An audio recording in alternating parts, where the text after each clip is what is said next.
Bismillahirrahmanirrahim. Assalamualaikum warahmatullahi wabarakatuh. Selamat datang kembali bersama kami di channel Azril Hidayat.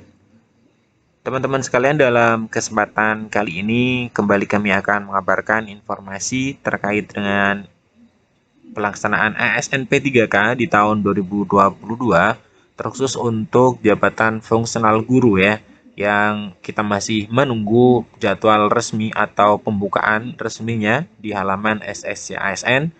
Nah, sambil menunggu progres ataupun menunggu pembukaan dari portal SSC ASN, Bapak Ibu Guru silahkan simak video kami. Dalam video ini kami akan sampaikan informasi bersumber dari Dirjen GTK terkait dengan guru lolos passing grade dan beberapa hal terkait dengan regulasi. Maksud kami adalah juknis dari pelaksanaan P3K Guru tahun 2022 ini bagi guru yang sudah masuk di dalam prioritas yang pertama, baik itu guru honorer sekolah negeri, kemudian guru THK 2, kemudian guru lolos PPG, guru lulusan PPG, dan juga guru sekolah swasta.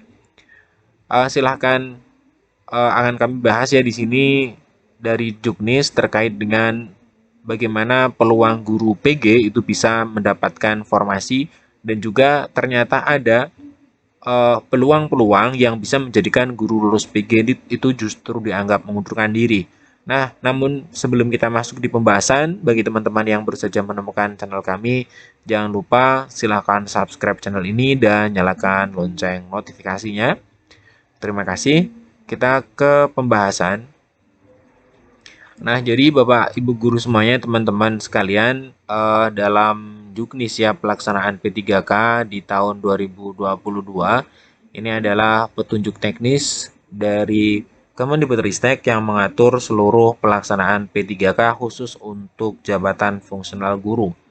Nah, khusus untuk guru-guru yang sudah lolos passing grade tentunya harus memahami Juknis ini, karena memang peluang pertama adalah diberikan kepada guru yang sudah lolos passing grade.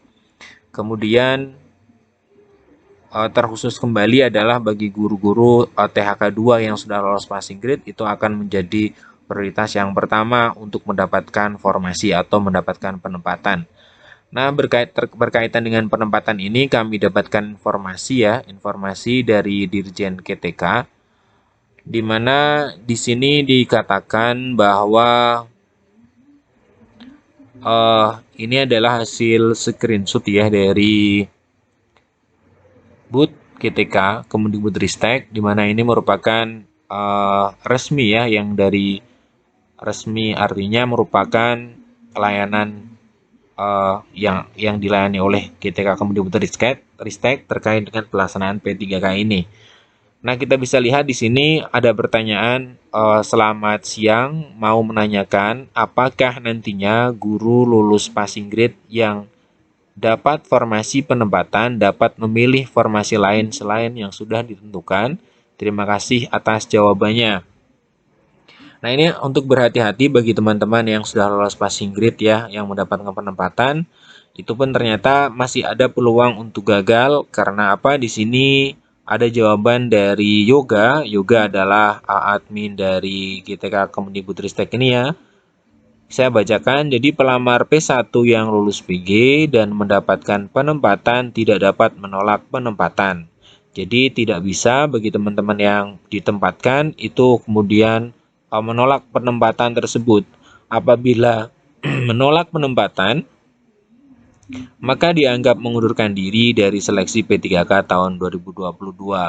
Nah, ini teman-teman perlu dicermati, penempatan ini sudah final ketika P1 itu mendapatkan penempatan, maka penempatan tersebut adalah sudah final dan tidak boleh teman-teman menolak dari penempatan bagi P1.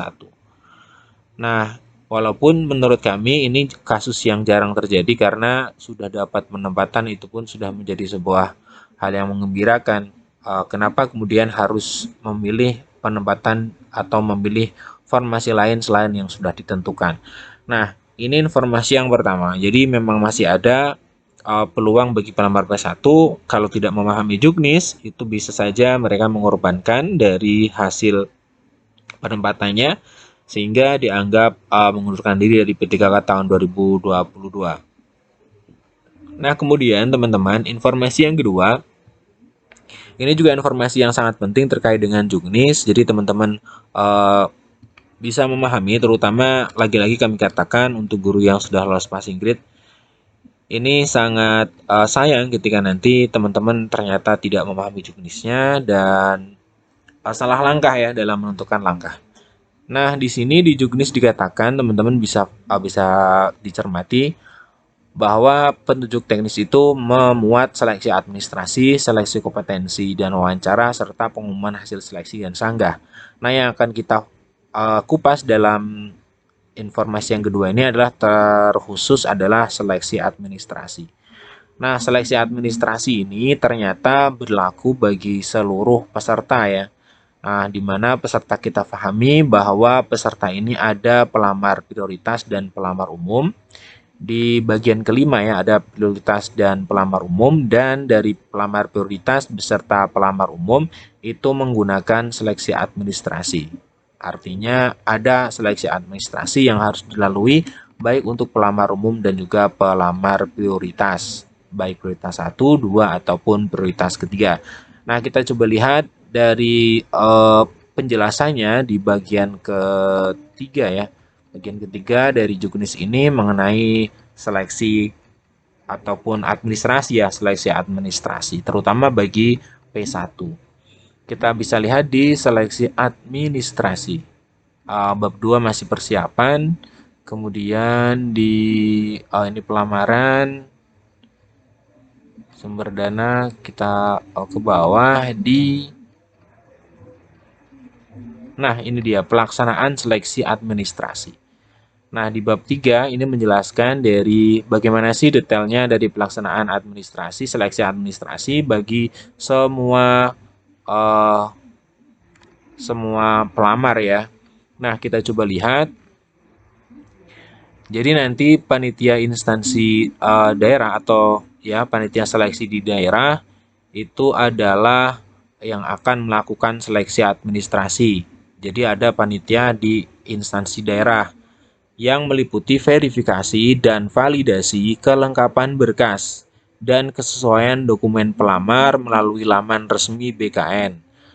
Nah, bagaimana validasi dan verifikasi ini adalah menyesuaikan kecocokan data, mencocokkan kesesuaian data diri dengan nomor induk kependudukan. Kemudian mencocokkan kesesuaian data kualifikasi akademik dengan kebutuhan P3K. Kemudian melaksanakan pengecekan nomor ijazah dan bidang studi pada program pendidikan profesi bagi pelamar yang memiliki sertifikat pendidik. Dan yang keempat, pengecekan keabsahan ijazah pelamar. Nah, hal ini bisa dilakukan di dua langkah, yaitu yang pertama bisa melalui sinkronisasi otomatis atau dengan manual. Nah, ini adalah bagaimana proses seleksi administrasi itu dilakukan. Nah, kemudian bagaimana untuk guru yang masuk di prioritas yang pertama, ini kita bisa lihat untuk teman-teman yang masuk di prioritas yang pertama, yaitu menggunakan hasil seleksi administrasi P3K untuk jabatan fungsional guru di tahun 2021. Ini teman-teman perlu pahami, jadi seleksi administrasinya untuk prioritas 1 adalah menggunakan hasil seleksi di administrasi tahun 2021.